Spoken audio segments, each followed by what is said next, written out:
இந்த வார தலைவனை ஜெபிப்போம். நேற்றும் இன்று மாறாதவரை ஜெபிக்கிறோம். இது அருமையான வேலையிலும் கூட கட்டாது இது ஒரு மகத்துவமான நேரமாக இருக்கிறது. உலகம் பலவிதமாக இயங்கிக் கொண்டிருக்கிற வேலையிலே கட்டாவே பல்லவர் ராஜ்யத்தில் இந்த வேலையிலே ஒரு மகிழ்ச்சியான சந்தோஷமான காரியங்கள் நடப்பதற்காக நாங்கள் காத்துக் இருக்கிறோம். அதற்காக கத்தாவை எங்களுக்காக கத்தாவை அந்த உதவியை செய்வதற்கு ஆயத்தமாக இருக்கிற இந்த வேலையிலும் கூட இந்த மகத்துவமான அந்த நேரத்தை கத்தர்தாமே முழுவதுமாய் பொறுப்படுத்தி வழிநடத்தி தரும்படியாக கர்த்தரா இயேசு கிறிஸ்துவின் நாமத்தில் ஜெபிக்கிறேன். ஆமென்.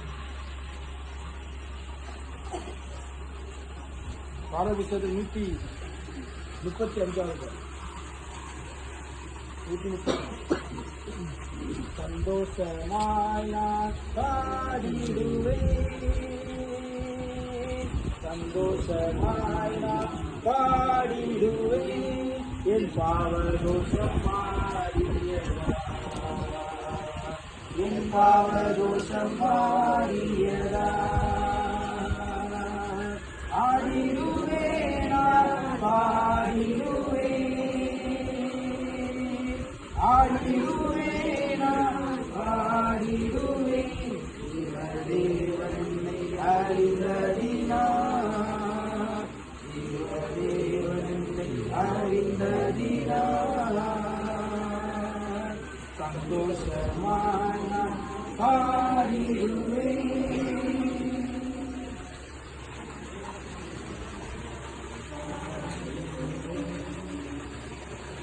ஆதி செய்கிறவர்கள்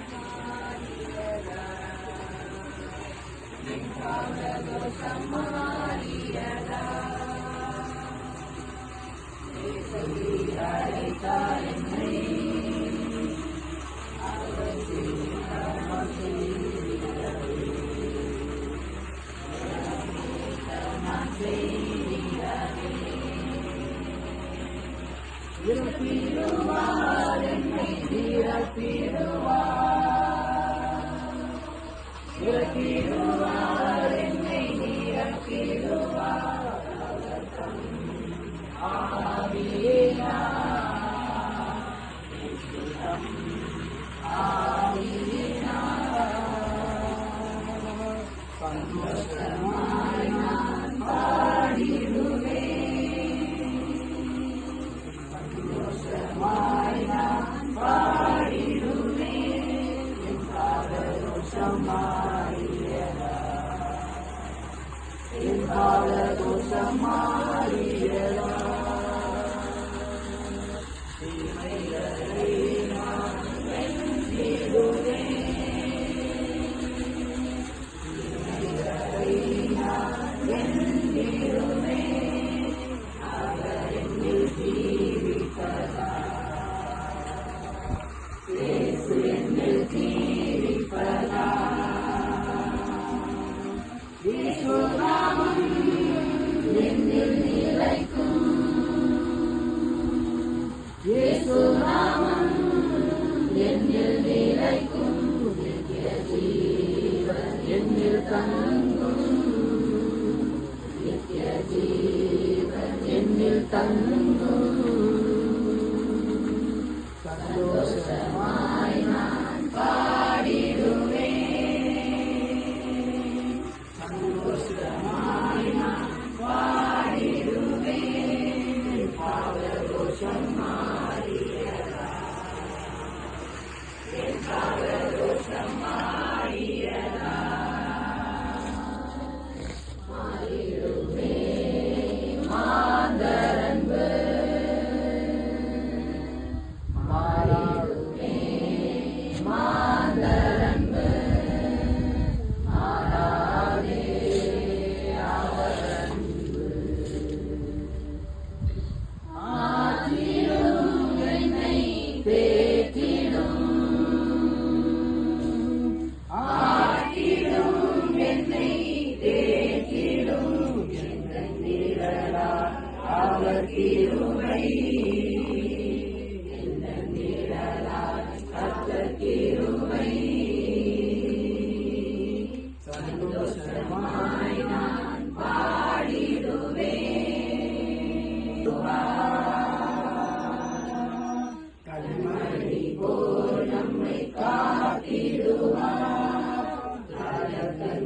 நம்மை சூழாதே,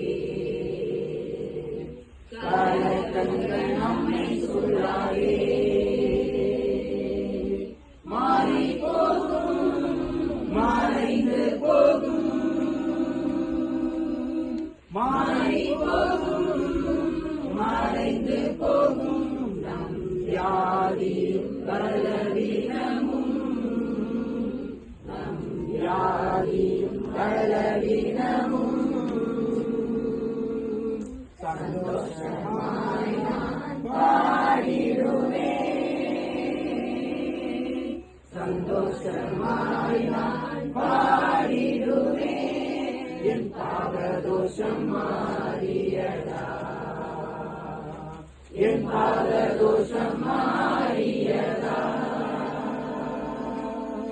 மணவாட்டியின் காலமிலே, மணவாட்டியின் காலமிலே, கர்த்தரில் மகிழ்ந்திருப்பாய், கர்த்தரில் மகிழ்ந்திருப்பாய். வந்திடுவேன் இயேசு அண்ணலுடன், வந்திடுவேன் இயேசு அண்ணலுடன். மறுரூபம் அடைந்தே நானும், மறுரூபம் அடைந்தே நானும். சந்தோஷமாய் நான் பாடிடுவேன், சந்தோஷமாய் நான் பாடிடுவேன். என் பாவதோஷம் மாறியதா, என் பாவதோஷம் மாறியதா. ஹல்லேலூயா. கர்த்தராகிய இயேசு கிறிஸ்துவின் பரிசுத்த நாமம் மகிமைப்படுவதாக. நான் எப்போதுமே வழக்கமாக நாம் அப்போஸ்தலர் 2ஆம் அதிகாரத்தை வாசித்து பின்பு நாம் மற்ற காரியங்களை பேசும். இந்த நாளிலே நான் முதலாவதாக வேறொரு வசனங்களின் வழியாக பேசி பின்பு நான் அப்போஸ்தலர் 2ஆம் அதிகாரத்தை நாம் தியானிப்போம். 1 கொரிந்தியர் 6ஆம் அதிகாரம் 9ஆம் வசனத்திலிருந்து 12ஆம் வசனம் வரையும் நான் வாசிக்கிறேன், கவனிங்கள். அநியாயக்காரர் தேவனுடைய ராஜ்யத்தை சுதந்தரிப்பதில்லை என்று அறியீர்களா? வஞ்சிக்கப்படாதீர்கள். வேசி மார்க்கத்தாரும் விக்கிரக ஆராதனைக்காரரும் விபச்சாரக்காரரும் சுய புணர்ச்சிக்காரரும் ஆண் புணர்ச்சிக்காரரும் திருடரும் பொருளாசைக்காரரும் வெறியரும் உதாசீனரும் கொள்ளைக்காரரும் தேவனுடைய ராஜ்யத்தை சுதந்தரிப்பதில்லை. இங்க தேவன் சில வசனங்களிலே பல ஒரு கடிந்து கொள்ளுதல் லிஸ்டை இங்கே போடுகிறார். அதிலே அநியாயக்காரர்கள், அங்கே வேசி மார்க்கத்தார், அதே மாதிரி விக்கிரக ஆராதனைக்காரர், விபச்சாரர்கள், சுய புணர்ச்சிக்காரர்கள், ஆண் புணர்ச்சிக்காரர்கள் என்று பல காரியங்களை போட்டு விட்டு அவர் சொல்றார், உங்களில் சிலர் இப்படிப்பட்டவர்களாய் இருந்தீர்கள். நல்லா கவனிங்க. இதுல நீங்கள் பார்க்கும்போது பலர் வேசி மார்க்கத்துக்குள் இருந்து நாம் தேவனை ஆராதித்துக் கொண்டிருக்கிறோம் என்று சொல்லி வேசி மார்க்கத்துக்குள் ஸ்தாபனங்களுக்குள் இருந்து ஆராதித்துக் கொண்டிருப்போம். இன்னும் பலர் பார்த்தீங்கன்னா விக்கிரக ஆராதனை, சிலை வழிபாடுகளிலே இருந்திருப்பார்கள். இப்படி ஒவ்வொருவரும் ஒவ்வொரு விதமாக இருந்திருப்போம்.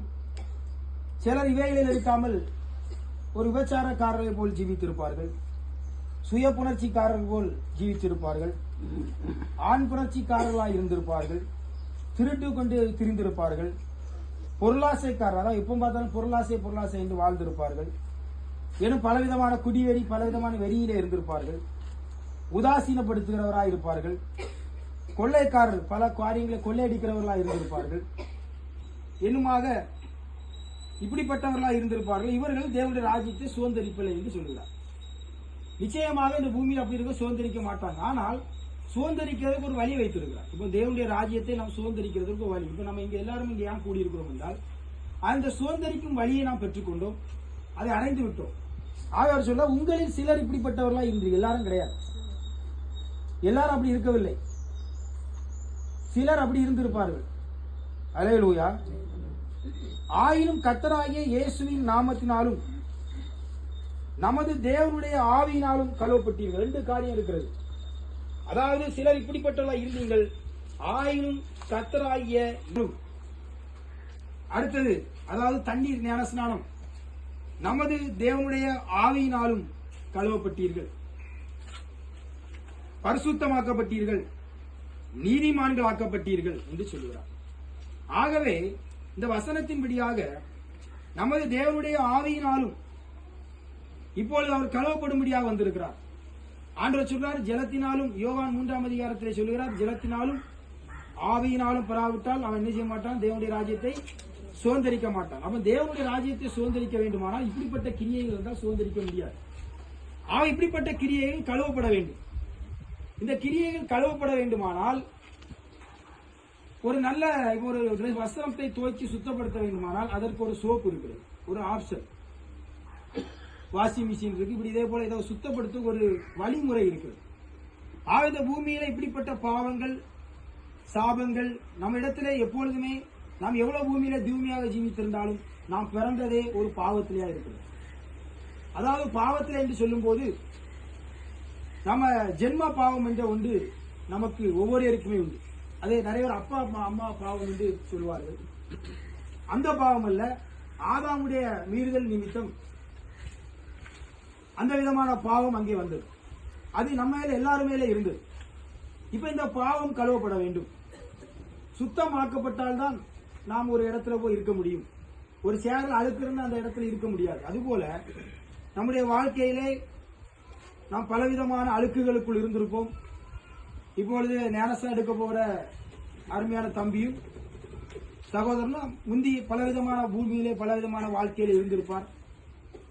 அப்பொழுது அங்கு ஒரு விடுதலை தேவைப்படுகிறது. இப்பொழுது தேவனுடைய ராஜ்யத்துக்கு போகணும்.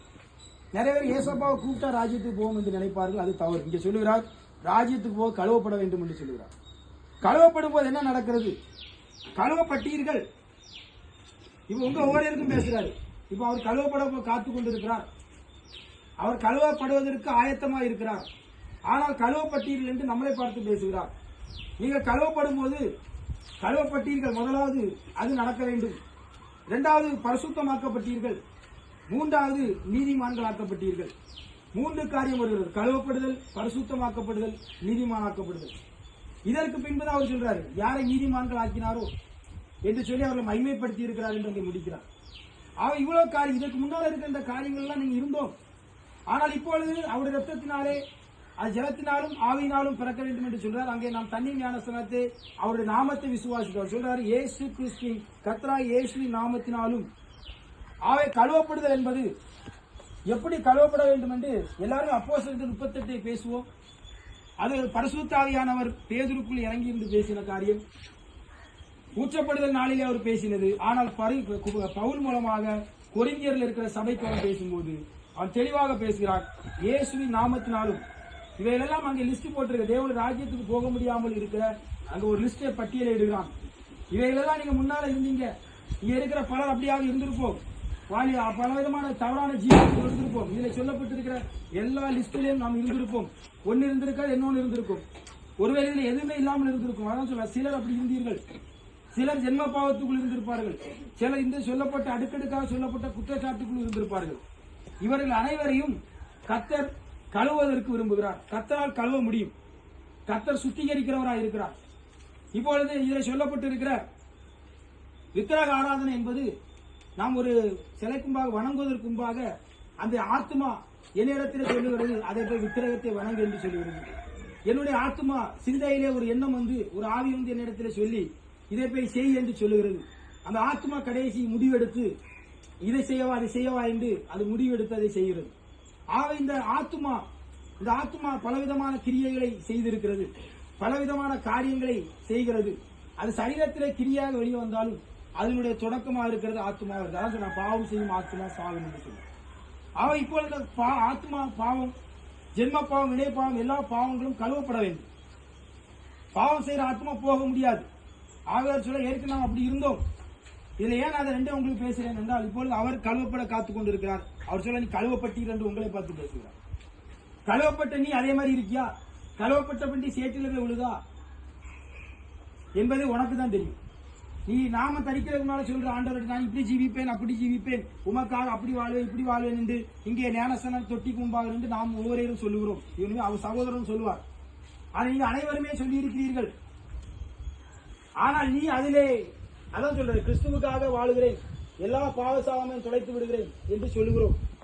சொல்லிவிட்டு நாம் அதே ஜீவியம் செய்கிறோம். அவர் சொல்ல கழுவப்பட்டீர்கள், நீ பரிசுத்தமாக்கப்பட்டீர்கள், நீதிமான்கள் ஆக்கப்பட்டீர்கள், முடிஞ்சு விட்டது. அவருடைய நாமத்துக்கு அவ்வளவு வல்லமை இருக்கிறது, அவருடைய ஆவிக்கு அவ்வளவு வல்லமை இருக்கிறது. அவருடைய ஆவியால் பரிசுத்தமாக்கப்படுகிறோம், அவருடைய ஆவியால் நாம் சுத்தமாக்கப்படுகிறோம், அவருடைய ஆவியால் நாம் நீதிமான்கள் ஆக்கப்படுகிறோம். நாம் நீதிமான்களாக்கப்பட்டீர்கள், நாம் நீதிமான் அல்ல பாவி.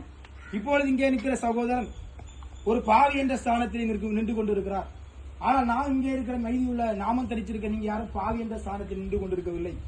இப்பொழுது பாவி அவர் பாவியை குறித்து பைபிளில் அவர்கள் கைவிடப்பட்டவர் என்று சொல்லப்பட்டிருக்கிறது. ஒரு மனிதன் பூமியிலே பாவியாக ஜீவிப்பானால் அவன் கைவிடப்பட்டவனாக இருக்கிறான். ஆனால் இவர் இந்த சகோதரன் இப்பொழுது கைவிடப்பட்டவர் அல்ல. ஏனென்றால் இப்பொழுது அவர் நாமம் தரிக்கப்படும் போது கர்த்தராகிய இயேசு கிறிஸ்து நாமத்திலே அவர் ஞானஸ்நானம் பண்ணப்படும் போது அவர் நீதிமானாக்கப்படுகிறார், பரிசுத்தமாக்கப்படுகிறார். அல்லேலூயா. கழுவப்பட்டீர்கள், அதுக்கு பிறகு பரிசுத்தமாக்கப்பட்டீர்கள், நீதிமான்கள் ஆக்கப்பட்டீர்கள். ஆக அவர் இப்ப என்ன ஆக போறாருன்னா நீதிமான் ஆக்கப்படுகிறார். எத்தனை புரியுது? நீதிமான் ஒருவனும் கிடையாது. நமக்காக ஒரு நீதிமான் மரித்தார், அது கிறிஸ்து. அவர் ஒருவர் தான் நீதிமான். ஆனால் அவர் நம்ம பாவங்களை எல்லாம் சுமந்து தீர்த்து நம்மளை நீதிமான் ஆக்குவதற்கு அவர் அந்த விதமாக ஆகி பாடுபட்டு முயற்சிருக்கிறார். ஆக இப்பொழுது நீங்கள் கற்றுக்கொள்ள வேண்டிய காரியம் என்னவென்றால், முதலாவது நீ கழுவப்பட்டிருக்கிறாய், பரிசுத்தமாக்கப்பட்டிருக்கிறாய், நீதிமானாக்கப்பட்டிருக்கிறாய். ஆகவே நீதிமானை போல் ஜீவி. பரிசுத்தமாக்கப்பட்டிருக்கிறாய், பரிசுத்தவானை போல் ஜீவி. வார்த்தைக்கு பரிசுத்த பொருளாசை அந்த பேசுறாரு பாருங்க, பொருளாசைக்காரா இருந்தீங்க. இதெல்லாம் கழுவினப்புறம் உனக்கு பொருளாசை இருக்குமானால் நீ கழுவப்பட்ட பண்டியா இருக்கிறாய், சேற்றிலே புரண்டு கொண்டு இருக்கிறாய். கீழே சொல்லிட்டு சொல்றாரு எல்லாவற்றையும். இப்ப என்ன நீதிமான் ஆகியாச்சு, இங்க இருக்கிற எல்லாரையும் தான் சொல்றாரு. உங்களுக்கு தான் அந்த வசனம், நீதிமான்கள் ஆக்கப்பட்டவர்களுக்கு இனி ஆக போகிறவர்களுக்கு அவர் சொல்றாரு எல்லாவற்றையும் அனுபவிக்க எனக்கு அதிகாரம் உண்டு. ஏனென்றால் நான் நீதிமானாக்கப்பட்டு விட்டேன், நீதிமானாக்கவர்களை மகிமைப்படுத்தியும் இருக்கிறார் என்று சொல்லப்பட்டிருக்கு. ஆயிலும் எல்லாம் தகுதியாயிராது. முதலாவது புரிந்து கொள்ளுங்கள். ஞானஸ்தானம் எடுத்த எல்லாம் முடிஞ்சு போச்சா? ஆமா, கழுவப்பட்டீர்கள், பரிசுத்தமாக்கப்பட்டு நீதிமானாக்கப்பட்டு, அதில் யாரும் மாற்றம் இல்லை. ஆனால் சொல்லிட்டு கீழே சொல்லுகிறார் எல்லாவற்றையும் அனுபவிக்க எனக்கு அதிகாரம் உண்டு, ஆயிலும் எல்லாம் தகுதியாயிராது என்பதை மறந்து விடாதீர்கள். எல்லாவற்றையும் அனுபவிக்க எனக்கு அதிகாரம் உண்டு, ஆயில் நான் ஒன்றுக்கும் அடிமைப்பட மாட்டேன் என்று சொல்லுகிறார். ரெண்டு காரியம் இருக்கிறது. அனுபவிக்க அதிகாரம் உண்டு. இப்பொழுது மேலே சொல்லப்பட்டிருக்கிற பொருளாசையை நீ பொருளாசையில இருந்து கொண்டு அது உனக்கு தகுதியா இருக்குமா? வேற ஒண்ணும் இல்ல. ஒரு கிளாஸ் பிராண்டி வாங்கி வச்சிருக்கேன், பிராண்டி வாங்கி வச்சுட்டு ஆண்டவரே இது உம்முடைய நாமத்திற்கு மகிமையாக, கர்த்தராகிய இயேசு கிறிஸ்து நாமத்திற்கு மகிமையாக இதை குடிக்கிறேன் என்று ஒரு நாள் குடிக்க முடியுமானால் நீ அதை செய். அதுபோல வேற ஏதோ ஒரு காரியங்கள், உலகத்தில் இருக்கிற காரியம், எந்த ஒரு காரியமாகட்டும், கர்த்தாவே இது உங்களுடைய நாமத்தின் மகிமையாக செய்கிறேன், உன் உள்ளம் பணப்பூர்வமாக நாமத்தின் மகிமையாக செய்ய முடியும் என்று சொல்லி அந்த காரியத்தை நீ செய்ய முடிந்தால் அது கர்த்தருடைய நாமத்தின் மகிமை என்று சொல்லி செய்வாயானால் உடனே தப்பு இல்லை. ஆனால் நீ அதை சொல்லும் போது இது கர்த்தருடைய நாமத்துக்கு மகிமை இல்லை என்று அங்கே அவருடைய வார்த்தையின் சத்தம் அங்கே வரும். ஆக அந்த வார்த்தையின் சத்தம் அங்கே வரும்போது நீ செய்யக்கூடாது. ஆக நீங்கள் எல்லாம் நீதிமான்கள் பற்றி எல்லாம் முடிச்சாச்சு, நான் உன்னதங்கள் இருக்கிறேன் என்று சொல்லி சுமுடு பேச முடியாது. தகுதியா இராது என்று சொல்கிறார். எல்லாம் எனக்கு தகுதியா இராது. தகுதியானது என்று கர்த்தர் உங்களுக்கு என்ன தகுதி, எது தகுதியானது என்பதை வார்த்தை பிரசங்கித்துக் கொண்டிருக்கிறார். அந்த வார்த்தையின் பிரமாணம் தான் உனக்கு தகுதி. அந்த வார்த்தையின் பிரமாணத்தை நீங்க செய்யறீங்க. இந்த வசனத்தை நிறைய பேர் பேச மாட்டாங்க, செய்தி பிரசங்கிப்பாங்க. ஆனால் இது ஞானஸ்நானம் கழுவப்பட்டீர்கள் என்று சொல்லியிருக்கிறார். அவ கழுவப்படுதல்ல எல்லா அதிகாரம் உனக்கு வந்தாச்சு, சுவாதீனம் இருக்கு, எல்லாம் இருக்கு. எதுவுமே என்ன கேட்க முடியாது. நான் கழுவப்பட்டு விட்டேன், நீ ஆகவே நிறைய சபையில என்ன வேணாலும் செய்யலாம். ஆனால் எல்லாம் தகுதியாயிராது, எல்லாம் தகுதியாயிராது. தகுதியானதை மட்டும்தான் நீ என்ன செய்ய வேண்டும், எடுக்க வேண்டும். பொருளாசையிலிருந்து கழுவப்பட்டு விட்டு நீ திரும்பி பொருளாசைக்கு போக முடியாது. சுய புணர்ச்சிக்காரன், ஆண் புணர்ச்சிக்காரன் அங்கே பட்டியலிடுகிறார். இன்னைக்கு நீ எப்படிப்பட்ட புணர்ச்சிக்காரனா இருக்கிறாய், அடிமைப்பட்டு இருக்கிறாய்.